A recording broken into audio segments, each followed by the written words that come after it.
It is a sea of orange at the Congress Hall at the Transcorp Hilton, where we have the 4th annual Nigeria Governors Spouses Forum.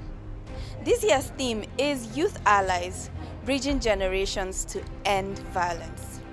And this all started in 2020 when a small group of governors' wives came together to tackle the menace known as gender-based violence, also known as GBV.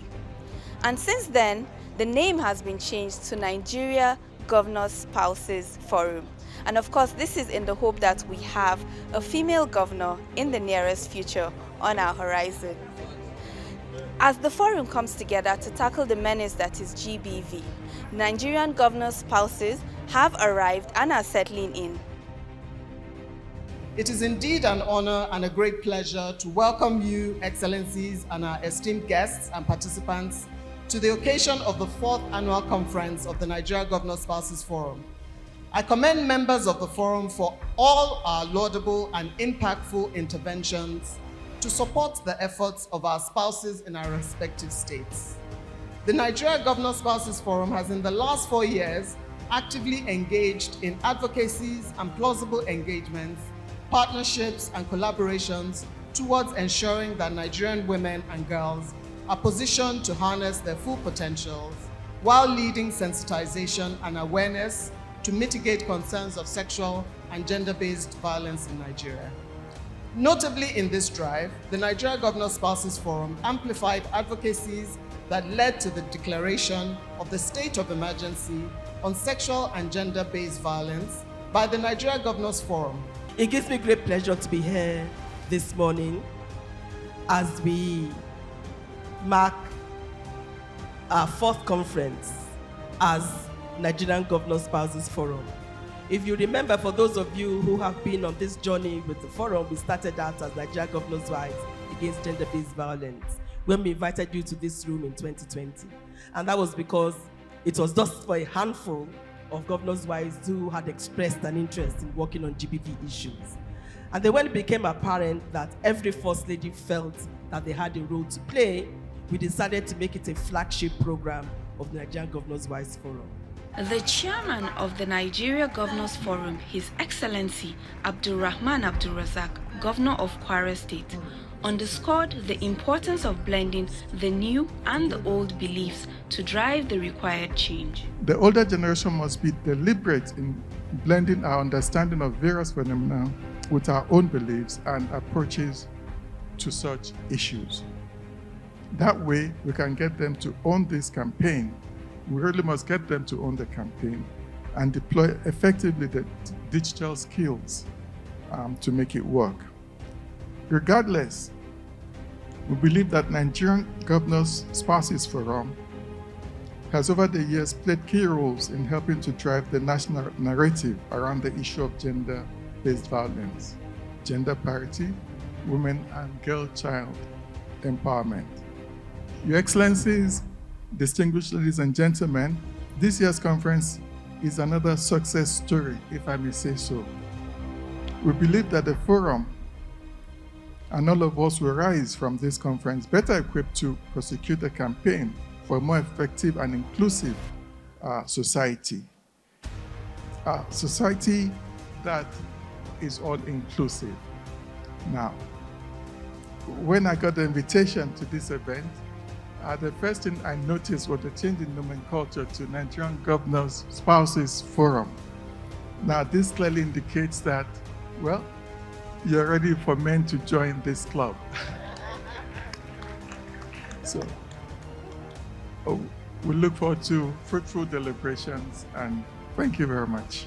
The chairman of the NGF was acknowledged for his outstanding contributions to the fight against gender-based violence. I think we need to clap, but we need to stand up. I beg you people, please. Stand up and show this man gratitude. Show him what he has done for us. That's the major he for she. I am so grateful, and I know the women are so grateful. From laudable collaborations within the Nigerian government to international voices who echoed their support of the cause. We'll continue to support you. I mean, I promise that. And then, of course, to confirm too that would also advise the chairman in terms of just prioritizing this, I mean, in our meetings. And then finally, I want to leave with a note of caution. It's important we ensure this goes beyond Abuja. I mean, and I think the first ladies have that leverage to make that happen. There's more to what we're trying to accomplish here than the ceremony here. I mean, I appreciate everything. From what was adopted in United Nations, what it means now is that we can ask for accountability. Don't be afraid to ask. What will happen if you ask? If people are bringing money, you're not seeing the impact and you still keep quiet, that means you want it to continue. If you don't want it to continue, you speak out. I keep telling the media people, instead of looking for people to criticize, speak out on issues, ask questions. That is the major media you need to save your nation. We must all come together. All hands must be on deck to save this nation, especially now we have a listening president and a committed one who wants the nation to move forward. Like what he said, allow the poor to breathe. The only way to allow the poor to breathe is for all of us to come together and save our nation so that the poor will breathe. Violence in its various forms continues to cast a dark shadow over communities worldwide.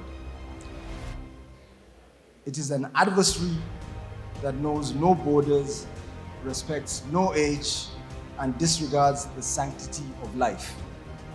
Yet, in the face of such adversity, there lies an untapped potential and strength within the youth, a force that, when harnessed and guided, can dismantle the foundations of violence and pave the way for lasting peace. The Youth Allies concept goes beyond mere collaboration. It signifies a bond, a partnership between generations. It is a call to action for the older generation to stand shoulder to shoulder with the youth, recognizing and valuing their perspectives, dreams, and the unique energy they bring to the table. Violence against women and girls remains one of the most prevalent and pervasive human rights violations in the world.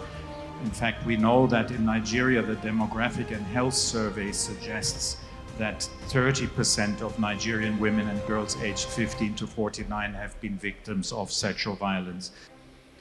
Allow me to also, Your Excellencies, to address you as mothers, and note that another form of violence against children is child labor.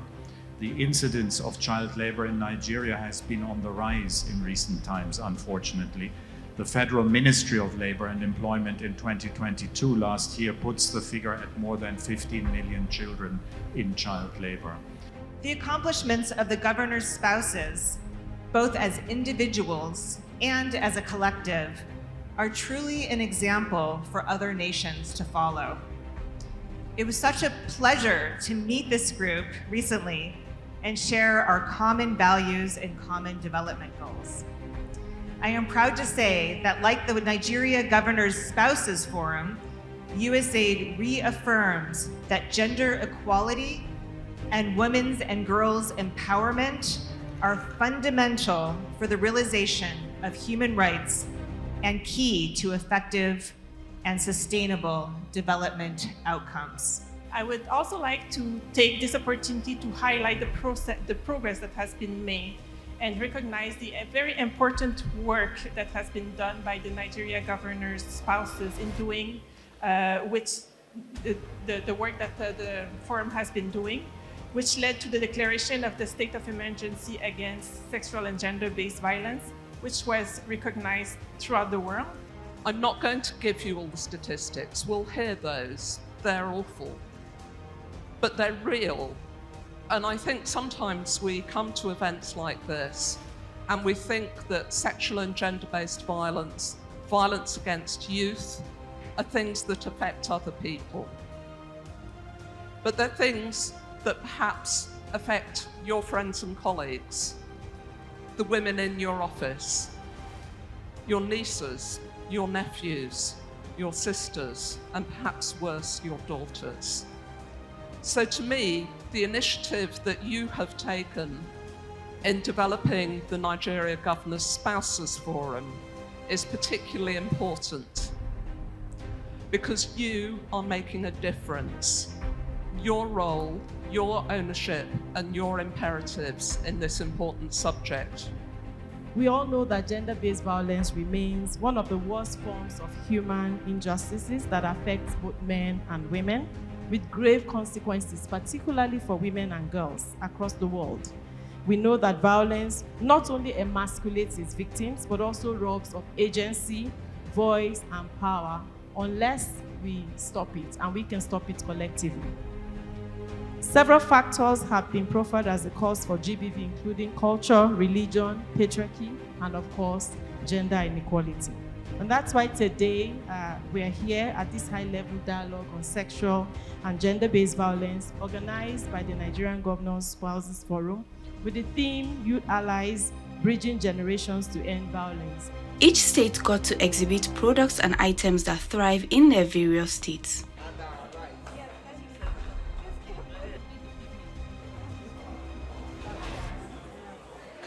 Some governors' spouses spoke about the efforts that they were doing in their individual states.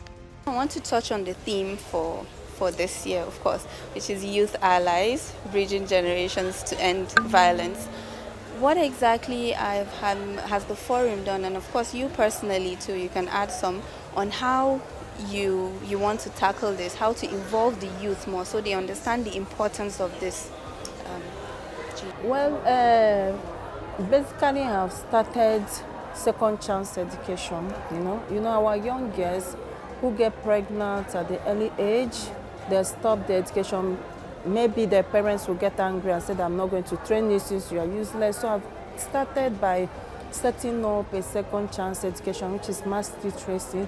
So in whatever level you are, you can still go to, and I made it compulsory that you go to school with your child, even if you are nursing mother, that shouldn't stop you. You go to school, and again, skill acquisition, that is the first thing I started doing to make sure that our women are learning one skill or the other. And again, we are moving to technical world, a digital world. So I set up a youth hub, and that's every girl child, after your secondary education, you go there and learn skills and computer, you'll be control literate, because most of our girls have some potentials and the gift that God gave them. So if from there that we can actualize such a thing. What are the peculiarities that have to do with gender-based violence in your state, Jigawa State?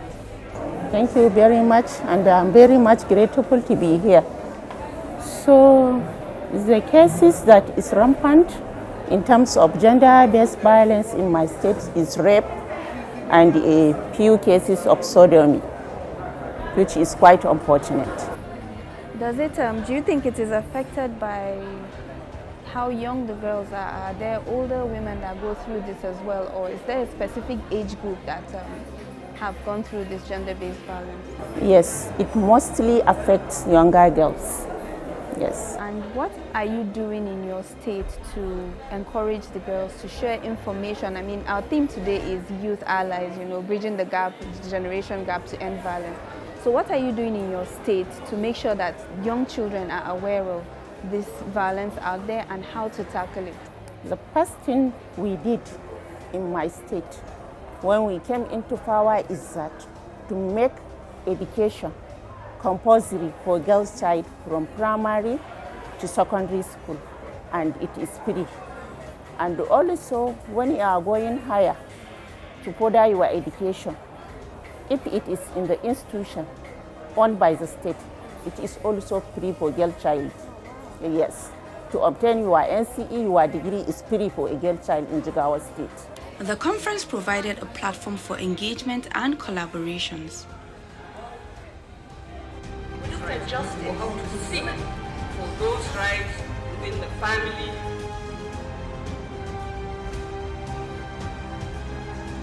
The panel session started off with Youth Allies and was moderated by Her Excellency Hajia Hureya Dauda Lawal. What specific initiatives or projects can be undertaken by youth to address violence within their communities? Thank you so much, Excellency, for that question.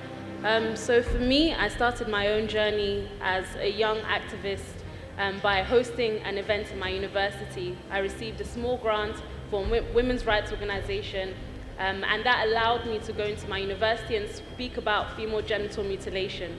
So I think the first thing that young people can do is to take initiatives, opportunities to be a voice within their communities, wherever sphere of influence they have, whether it's a university, whether it's a church, whether it's a mosque. They should take those opportunities and create their own initiatives. If you don't see something that speaks to your needs, create something that speaks to your needs. How can technology and social media be harnessed as tools for collaboration to combat violence? So tech and social media play a huge role in combating violence, because it really creates an environment where people can speak openly, and it's a safe space. They can write anonymously, and also social media campaigns can be launched. These can be educational. These can be places where people share their experiences, and these can be also call to actions. So social media also, you're able to reach a large audience, so you're able to mobilize a lot of support that way. Education and awareness are key components in empowering the youth. I mean, most of the youth we are on social media these days, and creating awareness about domestic violence, gender-based violence is key. I, for one, as much as I have a PhD, I'm a doctor in engineering. I also create content and awareness about gender-based violence. I think the other day I did one about consent, trying to educate men about the need to seek consent and to be given consent before any sexual activity. The NSGF and UNICEF signed an MOU and state action plan to ending gender-based violence and harmful practices. This gave way to a lively discussion with Her Excellency Mrs. Bamidele Abiodun, First Lady of Ogun State, moderating the session. Is it just able to seek for those rights within the family?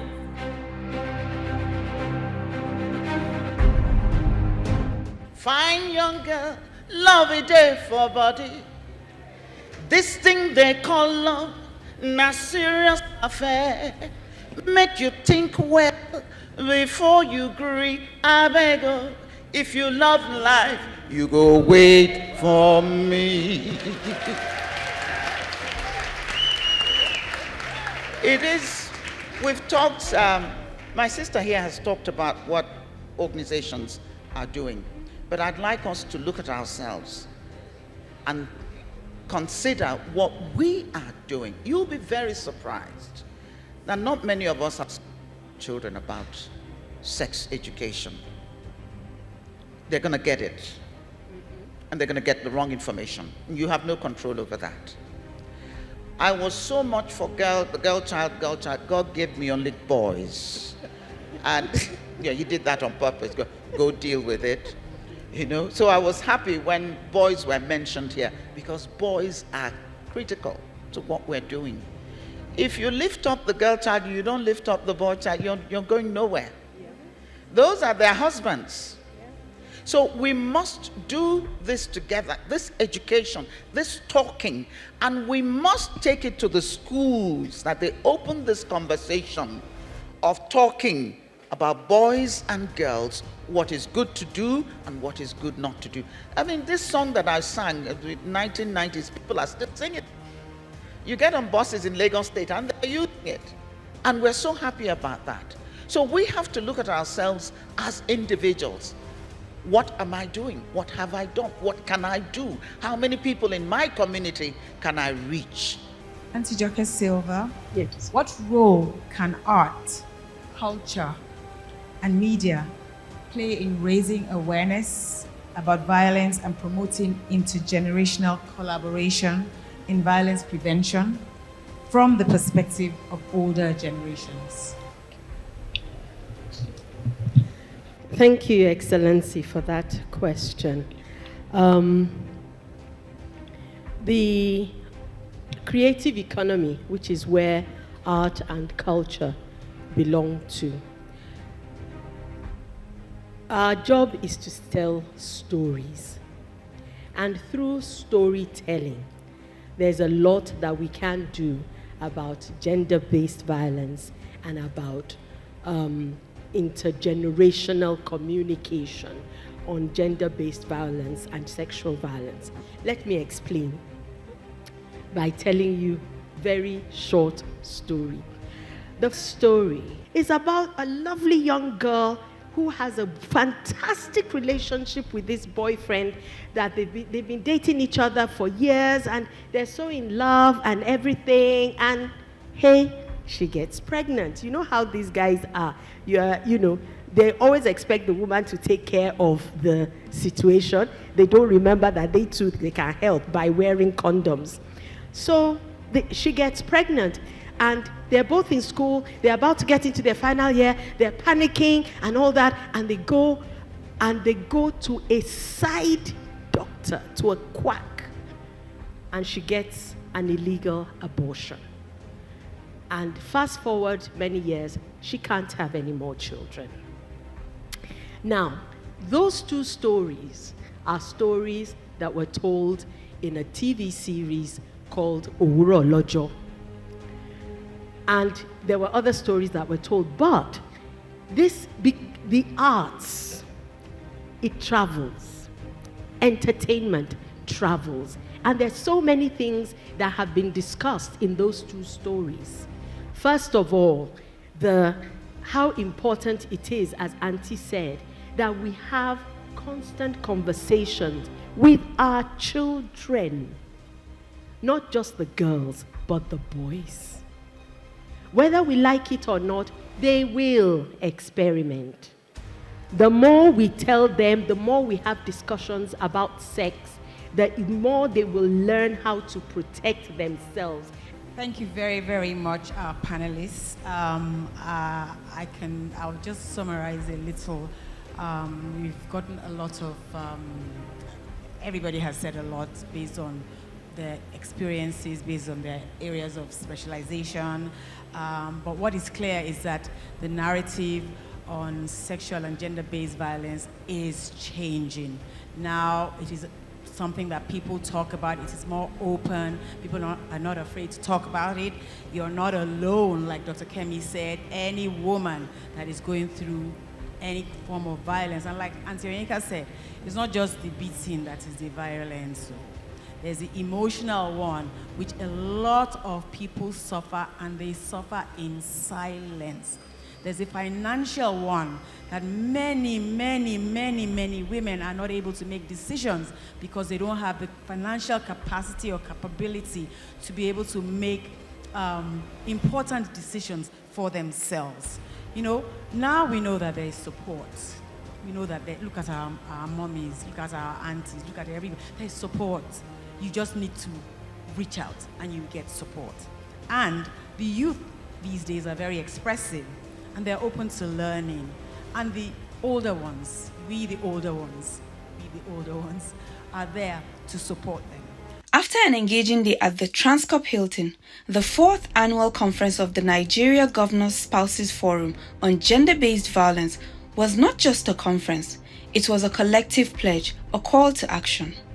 The chairperson of the NGSF, Her Excellency Ambassador Professor Olufolake Abdulrasak, reiterated the need for public engagement. With the United Nations Women and the Nigeria Governor Spouses Forum, we collaborated to host a training for new First Ladies. If you realize, in May 2023, we had about 19 new First Ladies come on board, and obviously a lot of them had never done anything relating to sexual and gender-based violence before. So we had to put forward this training, which was very detailed, well received, and a lot of them were very, very happy that that training took place. If you see, all the First Ladies were able to do various things within their states to mark this occasion of the 16 days activism against sexual and gender-based violence this year. And that meant that we now came together with UN Women and did a call to action which means that this would dictate, what we're doing in this space, coming forward, this 2024. So we're going to strengthen collaboration with the Ministries of Women Affairs in our state to facilitate effective and efficient multi-sectoral coordination needed. She also affirmed the call to action on SGBV in collaboration with the UN Women. I always tell everybody, never be shy to write or walk up to any office that you think you want to be involved in. And then we have all our, offices. They can write to the Nigeria Governors Forum, write to the Nigeria Governors Spouses Forum. They can visit us. All of us have active libraries and resource rooms that they can visit and see more of what we're doing. Also, they can just walk up to the state, any state facility, and say, this is what I want to do, even to the judiciary, to the Chief Justice of the state. To tell us what their suggestions are on more things that can be done. We have heard many voices about the importance of combining the wisdom of the older generation and the energy and innovation of the younger generation. As the theme today says, Youth Allies. And with that, we come to the end of the 4th annual conference of the Nigeria Governors Spouses Forum.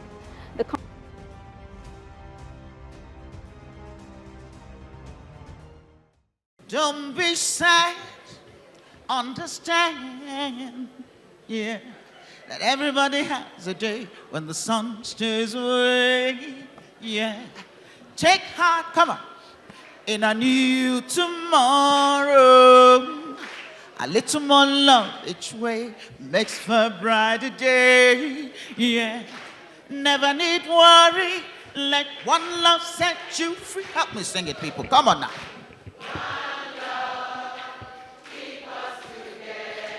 Oh yeah, living in a world is a struggle just staying alive.